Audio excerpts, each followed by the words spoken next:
The label says assembled in Wisconsin. It doesn't say where the parts are made.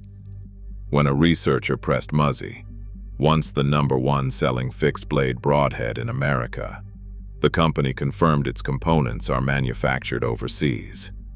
That's the line between made in USA and marketing. Muzzy isn't the only brand that crossed it. This isn't about who left. It's about the 4 who stayed, and what that choice really costs. John Musacchia Sr. founded Muzzy in 1984 in Florida. Driven by a failed African safari where his broadhead collapsed, Musacchia engineered a solid steel design with a bone-splitting, surgically sharp point. This patented trocar tip propelled Muzzy to the top of the bowhunting world. For nearly 3 decades, the company's "bad to the bone" slogan represented dependable American manufacturing, first in Florida, and later at a high-volume factory in Cartersville, Georgia. By the early 2000s, Muzzy was the undisputed #1 selling fixed-blade broadhead in the country. The turning point arrived in 2011, when Faradyne Outdoors, under Chief Executive Officer Rich Krause, bought Muzzy Products Corporation. Corporate restructuring soon followed, and Muzzy's operations were transferred to a facility at 1230 Poplar Avenue in Superior, Wisconsin. While the new packaging still projected a domestic image, the supply chain had quietly changed. In July 2021, a Wisconsin-based archery researcher emailed the company directly, asking where the parts were sourced. A Faradyne representative confirmed the reality. The steel blades and ferrules were fabricated overseas, then shipped to the Wisconsin plant for final packaging. This exchange exposed the dividing line between manufacturing and assembly. Screwing foreign machined components together on American soil represents assembly, while true manufacturing requires forging the raw steel domestically. For a brand built on domestic grit and trusted engineering, this corporate pivot ended its run as a true American-made powerhouse. New Archery Products, or NAP, spent decades building a reputation for precision from its manufacturing plant on Industrial Drive in Forest Park, Illinois. That domestic foundation cracked in August 2018 when GSM Outdoors acquired the legacy brand.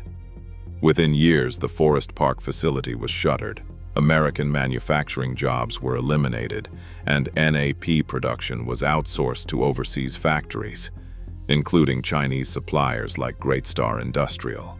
Trophy Taker followed a nearly identical corporate trajectory. Once a respected name in domestic archery gear, it was absorbed into a conglomerate portfolio, where cost-cutting measures under private equity ownership ultimately severed its ties to American manufacturing. This consolidation is driven by holding groups swapping brands like commodities.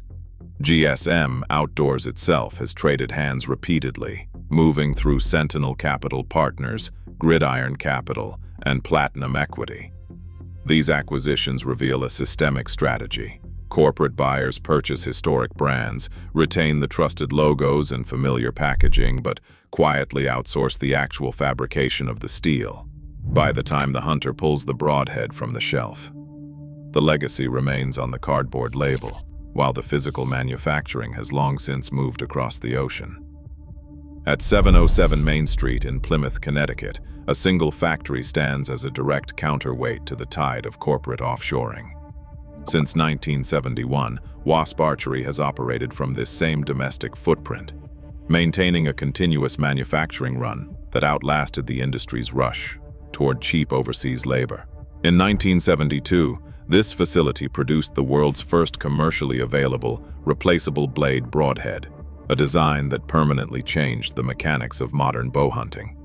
Decades later, Wasp remains privately held and family-operated, insulated from the restructuring pressures of private equity ownership. The company has manufactured and sold more than 10 million broadheads without ever outsourcing its production. Every step of the process, from stamping the stainless steel blades to machining the aluminum ferrules, occurs on domestic soil, utilizing 100% American-made parts. Instead of prioritizing automated speed or high-volume outsourcing, Wasp relies on hand assembly. Workers manually build every broadhead, a deliberate choice that ensures direct human oversight. Before any finished head leaves the Plymouth facility, it must pass a strict 5-point quality inspection. This protocol evaluates dimensional tolerances, edge sharpness, material integrity, concentric alignment, and flight stability. If a single component fails, the entire batch is rejected. By verifying its entire supply chain through domestic supplier invoices, Wasp ensures that its Made in the USA label remains completely accurate. This 50-year history of uninterrupted domestic production demonstrates that preserving a legacy requires strict manufacturing discipline rather than corporate marketing. In 1984, the same year Muzzy started in Florida, Magnus Outdoor Products began manufacturing cut-on-contact broadheads in Great Bend, Kansas. Decades later, while competitors shifted operations to global supply chains, Magnus remained in Great Bend, keeping its hand assembly line in-house. This continuous domestic footprint underpins the company's defining operational policy, an unconditional lifetime replacement guarantee. Under this warranty, Magnus replaces any damaged or bent broadhead, regardless of the cause. Standing behind a product for its entire lifespan requires control over every variable. Because Magnus manages the raw materials and machining directly in its Kansas facility, the company has the operational security to absorb the cost of replacements. If an archer damages a head on a rock or a heavy bone, Magnus ships a new one. This direct relationship between manufacturer and customer illustrates how domestic production serves as a tool for accountability rather than a marketing slogan. It proves that warranty promises are easier to keep when the people making the promise also run the machines. The lifetime guarantee functions as evidence of manufacturing discipline, demonstrating that a company can stand behind its craftsmanship over decades when it retains complete control of the factory floor. At Iron Will Outfitters, the pursuit of a durable broadhead moves from traditional machining to high-end metallurgy. Rather than designing around the cost margins of an offshore factory, active bow hunters engineered these broadheads specifically for the physical demands of elk and big game. The foundation of this design is A2 tool steel, a medium alloy, cold work steel, typically reserved for industrial metal stamping dies designed to cut other steels. To achieve extreme structural integrity, Iron Will subjects each blade to cryogenic treatment followed by a triple tempering process. This precise thermal cycle, documented under U.S. Patent 10,054,409, relieves internal stresses and hardens the steel to a verified target of 60 HRC. Operating at this hardness allows the blade to maintain a surgically sharp edge, even through heavy bone impact, preventing edge roll. This level of material specification proves that domestic fabrication is a functional necessity to execute tolerances that offshore mass production lines simply cannot achieve. For hunters pursuing trophy game, this raw mechanical focus provides a necessary margin of reliability.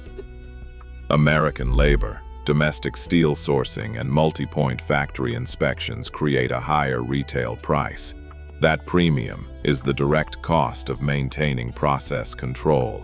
When a company chooses to outsource, its identity changes from a manufacturer to a brand manager, shifting the priority from engineering tolerances to profit margins. This trade is precisely what ended the domestic manufacturing run of Muzzy New Archery Products and Trophy Taker. For these consolidated holdings, components are purchased overseas and shipped to the United States. For Wasp, Magnus, and Iron Will, higher shelf prices pay for in-house accountability, because true quality control cannot be delegated to a subcontractor. The practical standard for hunters, retailers, and reviewers is straightforward. Look past the marketing on the package and ask whether a broadhead is actually made in America or only assembled here. When corporate owners trade heritage for profit, Made in USA becomes a marketing illusion.